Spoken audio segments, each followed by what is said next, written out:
Hello everyone and welcome back to another episode of a weekly Waypoint, and in today's video we are going to be testing the XCloud PC beta I got invited to. I figured I'd show you my internet speed at the start of the video, which is about 6 megabytes a second, which is a bit lower than what it should be. Normally I get around 8 or 9 these days, but hey, there you go. This is XCloud on 6 megabytes a second on a Wi-Fi connection, but obviously everyone's experiences will differ.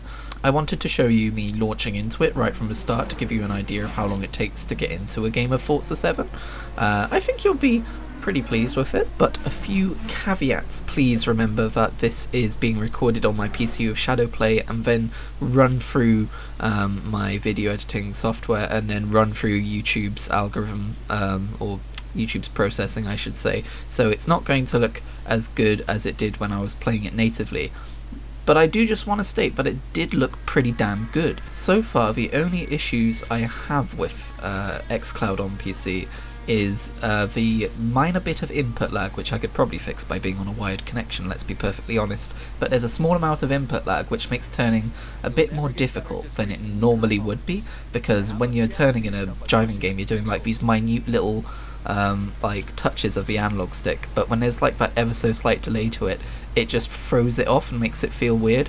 That was my experience the first time I played this on the launch day of XCloud on PC, but when I played it for this video, it felt perfect. I didn't notice any input lag at all, so maybe it's just because there were a lot of people playing on launch day, or maybe they've already iterated on it or something. I played this at around 11:30 on a Tuesday morning in the UK, so it could also just be that like hardly anyone is using XCloud on PC right now, because I mean, you know, they're probably all at work, but I work evenings. Now keep that in mind as you're watching the video and see what you think about XCloud. This is not a video where I talk entirely about XCloud, however this is a weekly Waypoint and I talk about my week.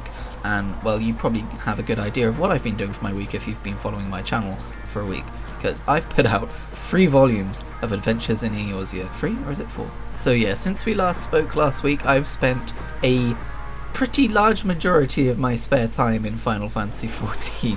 And I am now level 50 and about to come up on the climax of A Realm Reborn, or at least 2.0. I know there's some patch content to play through before I get to Heaven's Ward, but yeah, that should give you an idea of just how much I've been playing it. And I'm not playing on an XP boosted server either, I'm playing on a regular XP server, although I think new players might still have a bit of a boost, I don't know. But yeah, I've evolved my Lancer into a Dragoon.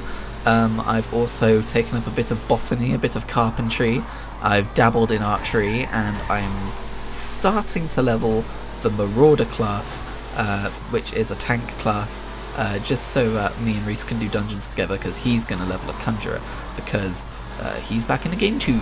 And I know I have the way I play these games is, I've spoken about this at length before, but for those of you who aren't aware, I get extremely invested for like a month or two, and then something else grabs my attention. It's usually another MMO, and I'm usually rotating between like World of Warcraft, RuneScape, Final Fantasy, Star Wars The Old Republic. So yeah, if you go back through the weekly waypoints about a month or two ago, I was going on about how invested I am in RuneScape at the minute, and then a month or two before that I was going on about Elder Scrolls Online like it was going out of fashion.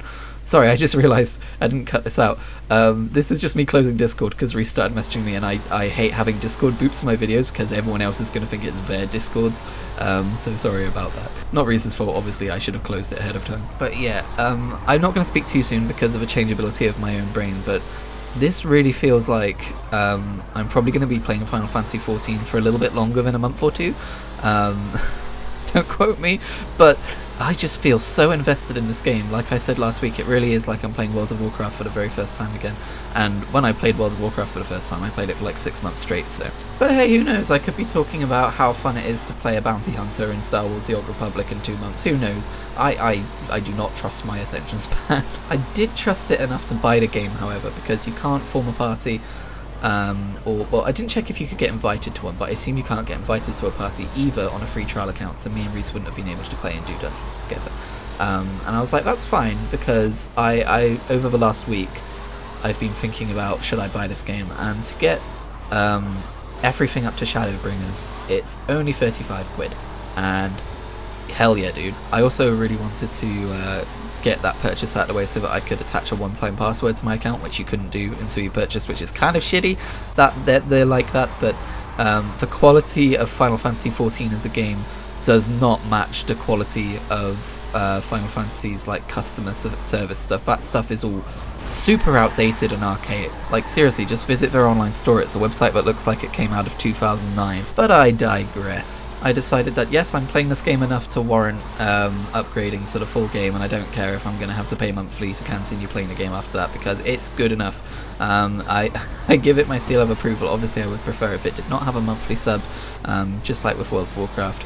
But just like with World of Warcraft, I'm so obsessed with it, I'm kind of like, yeah, sure. Just like with World of Warcraft, though, I'm only going to pay for 1 month at a time.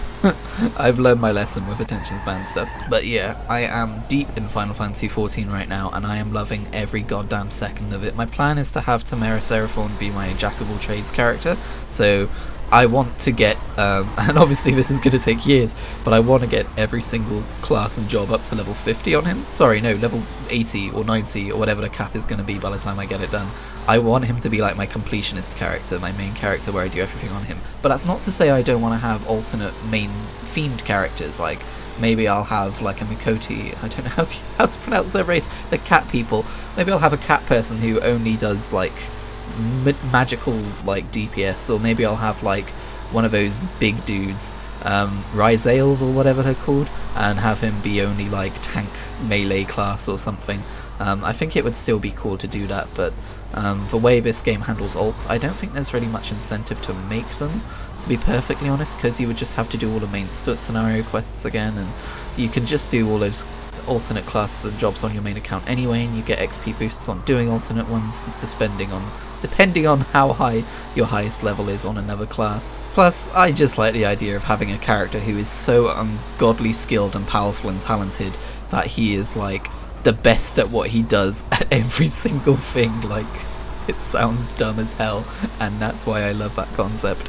Oh, there goes the Azure Dragoon. The Azure Dragoon? He's like the head carpenter. Head carpenter? What are you talking about? That guy's really fucking good at marauding or being a warrior or whatever the hell they do. No way, it's the Blue Mage who summoned a version of Bahamut. It refuses to be believed. So yeah, that's where I'm at. I also played a bit of Injustice 2, not over the cloud, but on my console.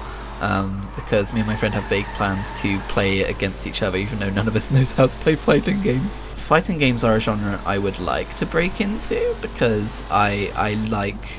It sounds like stuff like Mortal Kombat has like the absurdity, but like the fun characterness, which is a really good way of saying that, other like comic book universe or whatever. And then there's stuff like Marvel vs. Capcom or like Injustice 2, and I want to kind of get into those games, you know. I think it would be cool. My first impression of Injustice 2, which I'm playing through Game Pass by the way, I didn't spend money on it, is, oh, they went hard on loot boxes.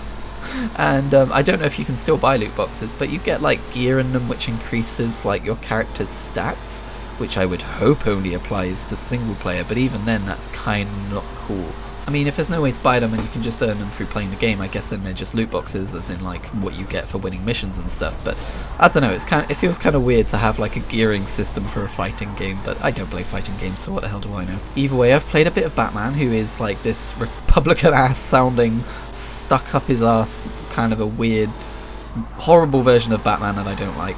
And then I've played a bit of The Flash, and I do like him. He's a bit more lighthearted and quippy, but all of the banter is really weird and wooden and cheesy, to be perfectly honest. But I do like playing The Flash because one of his abilities is that he can slow down time, because obviously to everyone else he looks like he's going lightning fast, and I can press that button and figure out what the fuck to do, because fighting games move very quickly. The tutorial spent a lot of time teaching me about combos, and about how I've got to block in certain directions, and about how if I do certain button presses at certain times I can use my bar to do like a mega special attack, and it's a lot to keep track of when the enemy's just punching you a lot.